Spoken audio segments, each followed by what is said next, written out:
Hello there, Cancers. Thank you so much for joining me. I hope this video finds you well. And before I start with this reading, I just want to say a few things here.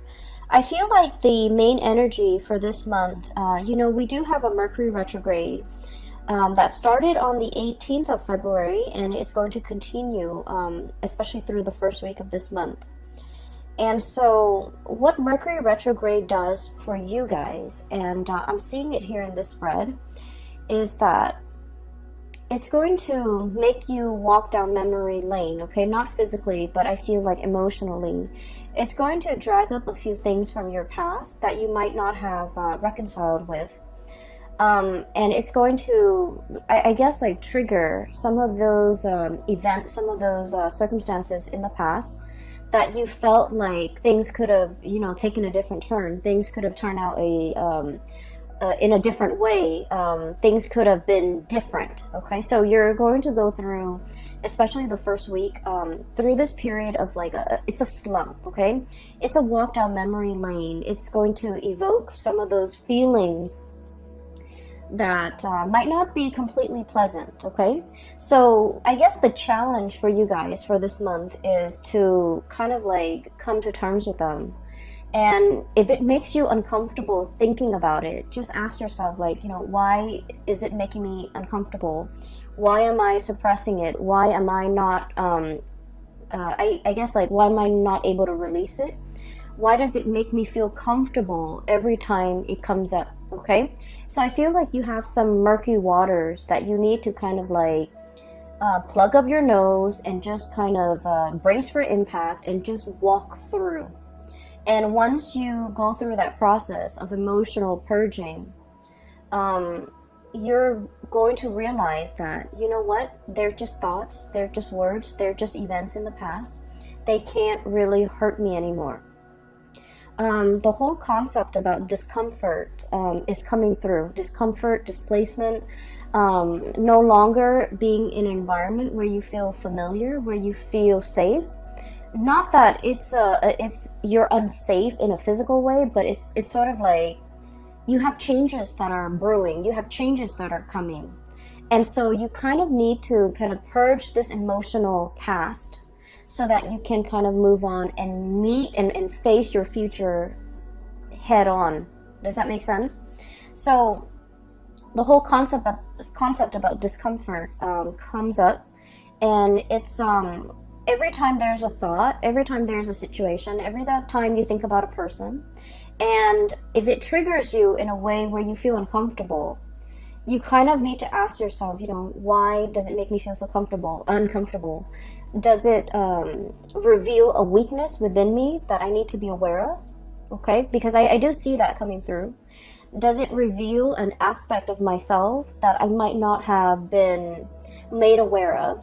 Does it reveal something about me that I need to come to terms with? Because a lot of the times when we're dealing with another person and our interpersonal interaction with another person, it reveals a lot about us, okay? And the things sometimes that we dislike or we find repulsive in another person, if we dig deeper, I feel like there's some underlying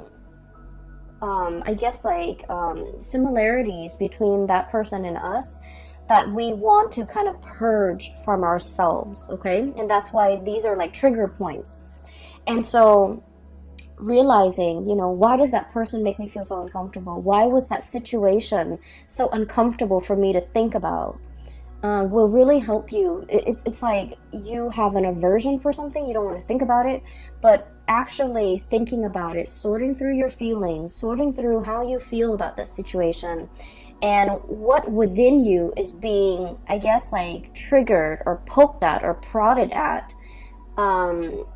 I'm sensing that it will reveal a lot to you about, letting go of this or purging this or really understanding yourself and why these things have been such trigger points for you in the past, okay? So I would say the first week of March, it's not going to be completely, I want to say smooth, okay? On the emotional front, I don't feel that it's going to be smooth. However, as we progress through the month of March, you're going to be in a much better frame of mind, and you're going to feel so much better, so much lighter, and the purging needs to happen in order for you to feel lighter. And I feel for many of you it is emotional purging. For many of you it is like physically purging belongings, stuff that has accumulated, okay?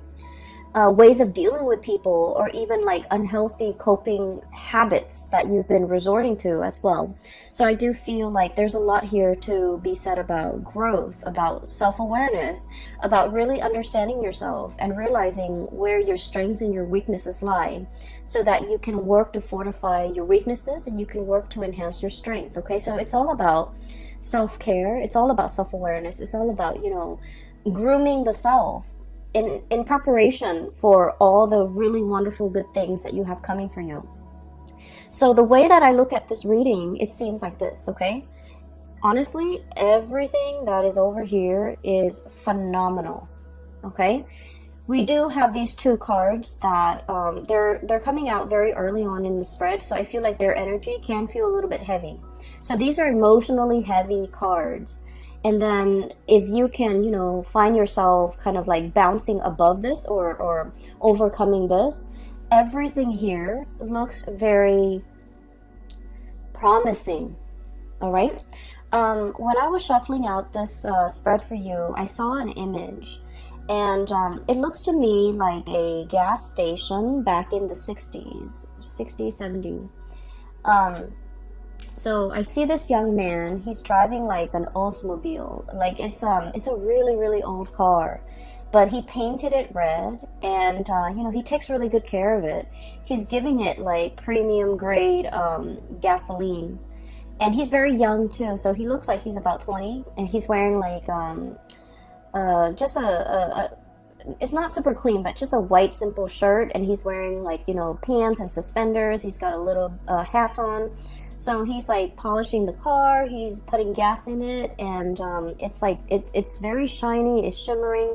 It seems to me like it might be a car that his dad passed down to him or his grandpa passed down to him.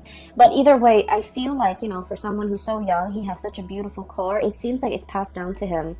And so it has sentimental value. So he's at a gas station pumping gas. And then there's another man, older, possibly in his 50s, kind of haughty, kind of like stuck up looking. And the man admires the car, and then he approaches the young man. He was all like, "How much you want for that car?" And the man's like, "Oh, it's not for sale." And he goes back to pumping gas. And the older man was all like, "I'll give you, you know, 5,000 for it." And the guy was like, "Sir, it's not for sale." And he goes, "I'll give you, you know, 6,000. He goes, "No." And then the guy keeps upping the price, like 7,000. And the young man tries to ignore him. And the older man, he's kind of like getting kind of upset, feeling like he's ignored, feeling undermined, feeling like, you know, why don't you want my money? Things like that. And so I feel a little bit of a standoff, like a little bit of a confrontation between these two people. And it's done in a very subtle way. And the older man is thinking, well, everyone has a price, you know. There's a price for everything. And then the young man just keeps ignoring him, and he goes about his business, wiping the car, and while the gas is filling up. And the older man was all like, well, everyone has a price. He tells the young man that, and the young man was all like, this is not for sale. Or, you know, like, I'm not for sale. Or, I don't have a price. Okay? So, when I saw this, I was thinking, you know, you're pretty much like the young man, okay?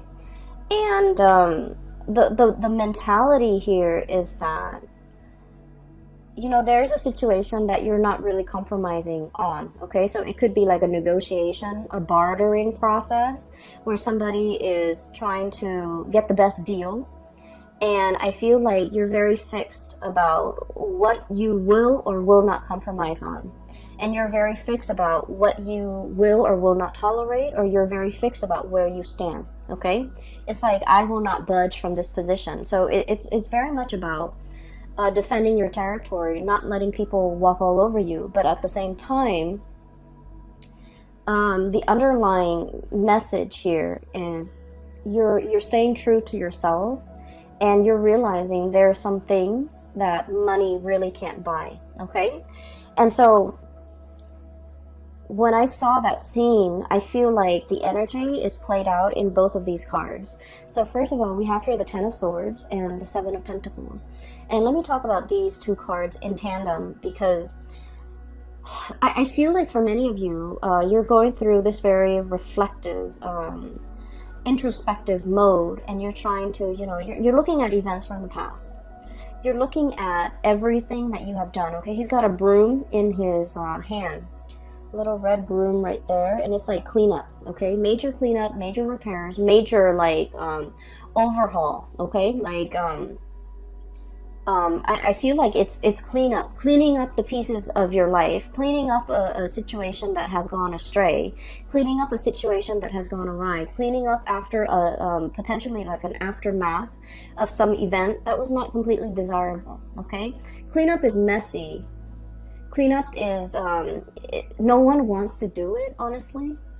And so I feel like there's a situation here where something needed to be cleaned up. And you've gone through that process of cleaning up. And you're sitting still, contemplating, and trying to figure out, what was that all about? What could I learn from it? Why did it happen? Why did these events happen the way in which they did? And, how do I ensure that it doesn't happen again in the future? I feel like there might have been a falling out, okay, between you and another person. I have here the Ten of Swords. And the Ten of Swords is sort of like being very hurt by the actions and the words and that somebody, it's like somebody saying something or doing something to you that is very, very hurtful, okay?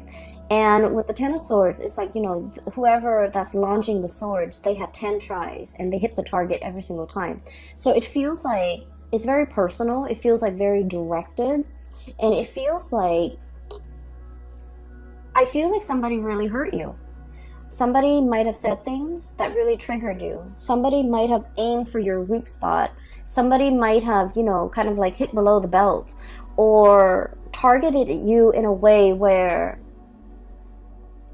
it was very directed, it was very purposeful, and it was done in a way that was like, there's no coming back from it. There's no way to say, oh, I'm sorry, and make the situation go away. There's no reviving this situation. There's nothing that anyone can do now to make all the pieces come back together. And so I feel like there was a situation in your life that has, ended, and it ended in a pretty crappy way. And so you're looking at the aftermath. You're looking at, why did this person do what they did? Why did they behave in such a manner? What did I do to deserve this? And are they aware of how much they've hurt me? Are they aware of, how sensitive I am? Because Cancers, you guys are very deeply sensitive. And that is why you don't go out of your way to hurt anybody. Because you understand that, words can cut and words can't be rescinded. They can't be taken back. And so I feel like you're contemplating and trying to understand the situation. Why did they say such hurtful things? Why did they do what they did? You're struggling to try to understand, like, why did they take it so personally? Or why am I even taking this so personally?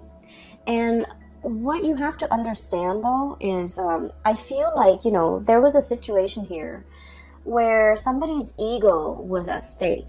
Okay, somebody's like, somebody either felt very ignored, somebody either felt very undermined, kind of like that man, it's like, I'm here, I'm trying to make you an offer, and you're not even listening to me, you're turning away, and things like that. And I feel like you were dealing with somebody, and whatever you told them, they couldn't take no for an answer, okay? It's like telling them no multiple times. And you guys in general are not super assertive. But when you say no and then they refuse to acknowledge your no, or they refuse to accept it, I feel then, you start to ignore it. And then I also feel like this person was like fighting for attention. This person wanted to be the center of attention. This person wanted to make themselves heard. This person felt ignored. They felt overlooked. They felt like it was really affecting their ego. And so whatever was directed at you, it has nothing to do with you. It has everything to do with them and their insecurities.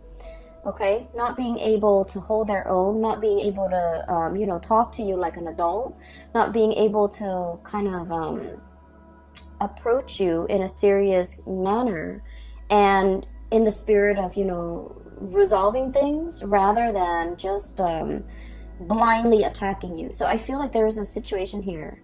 And no matter how much you try to,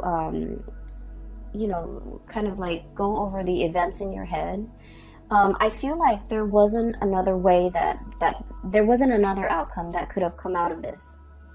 You did what you had to do. And I feel like whatever, toxic venom that was thrown at from the other party, I feel like they did that out of a space of weakness, and they would have done this to anybody and not just you. But they felt like they were being ignored by you. They felt like you weren't giving them the time of day, and it really upset them. And that's when they kind of spew venom. And so, looking at the situation, the best thing to do is not to try to understand another person's motives. Okay. A lot of the times we want to give somebody the benefit of the doubt. We want to, believe that, well, people are all kind and sweet and helpful. But I feel like in this situation, it's stirring some really, really deep-rooted insecurities within the other person. And so their emotional reaction was not rational. And so trying to, understand it, trying to make sense of it, I feel like it might not be the right way to go about it, okay? Like, why did they say these hurtful things to me? Why did they behave in that way? And their actions was not coming from a space of rationality, so don't try to wrap your head around it, okay? It doesn't make sense. Does that sound like I'm making sense? So, aside from this little tidbit, I feel like it's a conflict. It's done and over with. There's nothing to be repaired, okay? Nothing can be done. Nothing can be repaired. Nothing can be fixed. Nothing can be salvaged. So it's a done deal. And because it's a done deal, we kind of need to move on, okay? So 10 of Swords. This is an ending here. A major relationship, a major situation a major phase in your life even, has kind of like ended. You're doing the cleanup. You're dealing with the aftermath. You've already cleaned up. You've already kind of like moved away from it. But I feel like, every now and again in the first week of March, memories will get triggered. Events will trigger and bring you back to that emotional space. And don't try to make sense of it, okay? Do your cleanup. Resolve this situation within yourself and move past it. Because what is right behind you and you're kind of turning your back to is we have the Ace of Wands, and then we also have as well the King of Swords, okay? So this indicates to me a lot of new energies that are in store for you that you need to be facing head on, okay? The Ace of Wands usually indicates some type of a new project, something that is very phenomenal, something that you can kind of like carry into your future with you. It's the Wands energy is a torch, okay? It's like something that is exciting and fun and passionate, and you're gonna feel very committed and very driven. A lot of the times too, it's like a whoosh, like a really fast, swift energy that denotes changes, forward movement, momentum, and it happens really, really fast. So while you're mulling over this situation, if you're too caught up in the past, this opportunity might slip you by. So you need to be very quick on the uptake, and you need to be physically looking at it, reacting to it, and grabbing it right when it comes in. Because like I said, this is very fast, and is in an element that is counter to yours. It's a fire energy. You're a water sign, and so you need to be very decisive, okay? And the King of Swords, this is a message here about, you know, being very, very discerning and being very decisive. Let's be honest, Cancers, I feel like decisiveness is not really your strong suit, okay? And the best way that I can explain this, and I don't know if you might relate to this, but what I feel is like with the Cancerian people, you know how if you look at the night sky, right, every night the moon, it changes its shape, okay? So it's like it grows bigger and bigger from a crescent moon into a full moon, and then it waxes, right? It reverts back to a crescent shape, and then it disappears. And so the phases of the moon changes, the shape of the moon changes from one night to the next.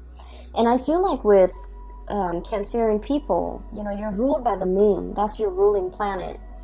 And it can be a little bit frustrating to really figure out what you want, to really be 100% sure about what you want. Believe it or not, other signs don't have the same problem.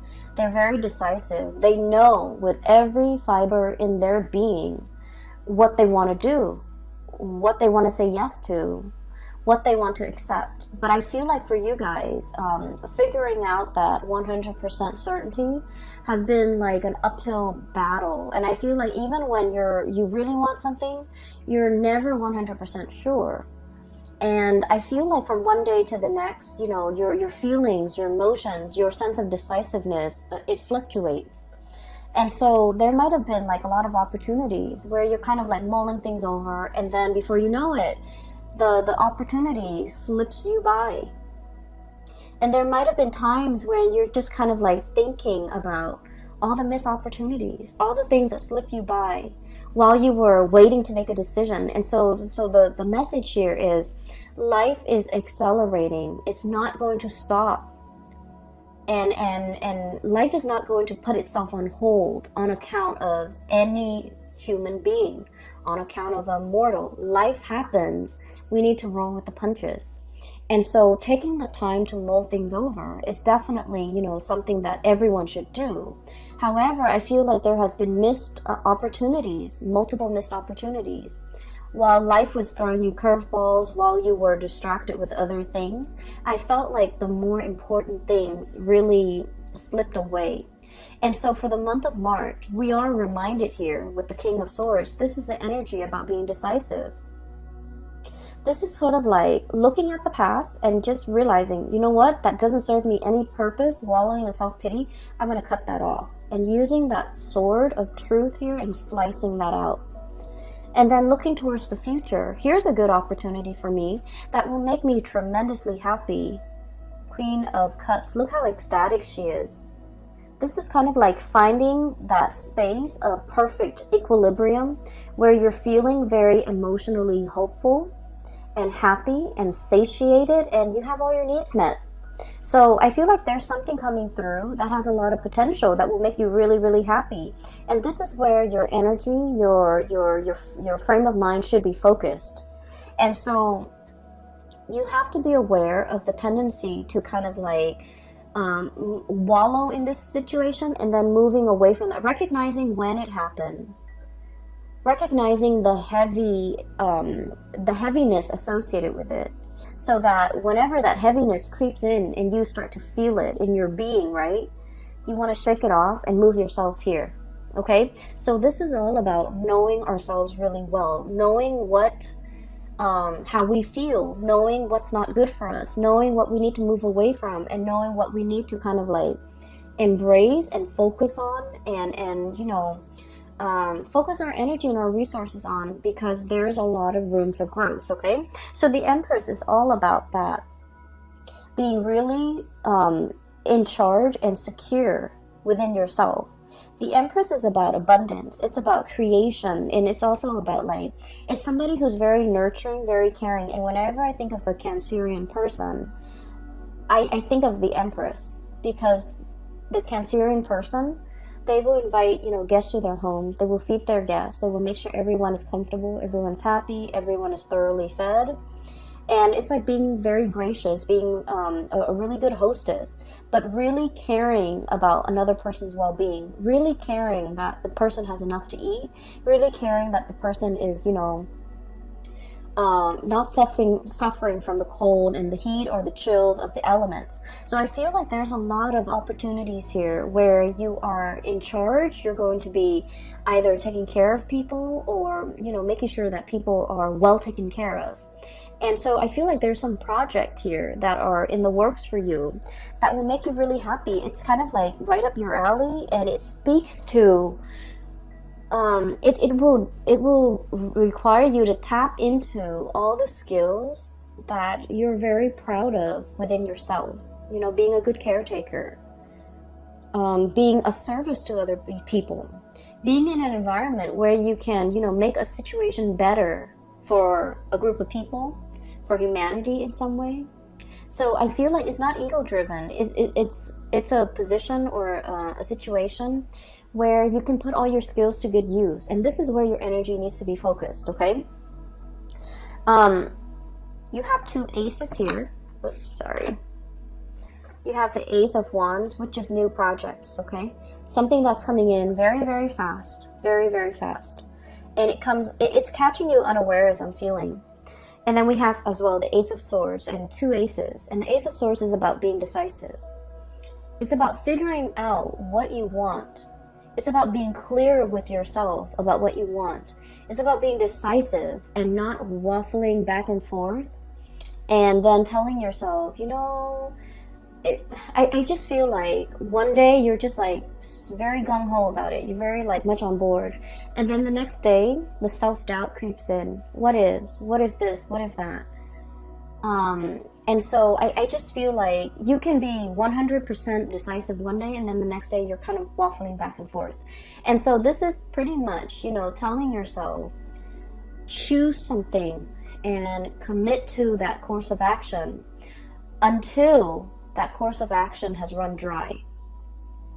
I feel for many of you, this could also be like a relationship situation where from one day to the next, the relationship is like an emotional roller coaster. Okay? And when when it's like at a high point, it's really good, and you're just like, I want to marry this person. And then when the emotional, there's like an emotional dip, or when, you know, there's like, it's at a low point, you're just like, I want to break off this relationship. And so things are very extreme, okay? Things are very like, much like from one day to the next, it's very extreme. And I feel like, you know, your emotions, your feelings are changed based on things that are, you feel though it's outside of your control. But what I'm sensing here is there are certain things that we need to be decisive about, okay? And there are things that we need to anticipate. Life is not going to be a bed of roses. I almost feel like, you know, this energy about romanticizing things too much, wanting everything to be rainbow and lollipop. I feel like you're smart enough to understand that there are always going to be high and lows, okay? But in the end, like at the end of the day, everything balances out. But I feel like for many of you, when the high is really high, you're kind of like caught up in that emotional high, and you're trying to recreate it. And so when the situation hits an emotional low, you feel like you can't handle. You feel like you don't want to be in it. You feel like you can't handle it. And so what I'm sensing is when it's an emotional high, take it for what it is. And, you know, understand that there will always be good days. There will always be bad days. And don't let those bad days dictate how you feel. Don't let those bad days get you into a negative space. So emotional moderation is one thing, but also being realistic enough to know that there are always going to be ups and downs in life, at work, in relationships, in all your interpersonal dealings. And so as a result of that, realizing that and recognizing it, I feel it's going to make things a lot more realistic.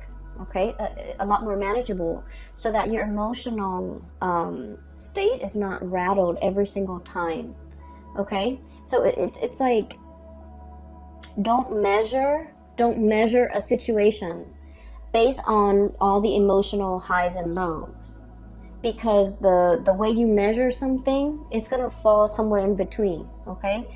Because at the end of the day, those emotional highs and lows will calibrate, and they'll even out. And so don't measure how you feel about a situation, about a job, about a person. Don't measure the past, especially based on those emotional highs and lows. Take them all in their totality, okay? I do feel like there's going to be a lot of communication coming through, okay? So we have here the Messenger, Page of Swords, okay? This is like somebody with envelopes, like physical mail that you are getting at your door, okay? Packages, mail, communication, emails, text messages, phone calls, and things like that. Keep your phone charged. Make sure that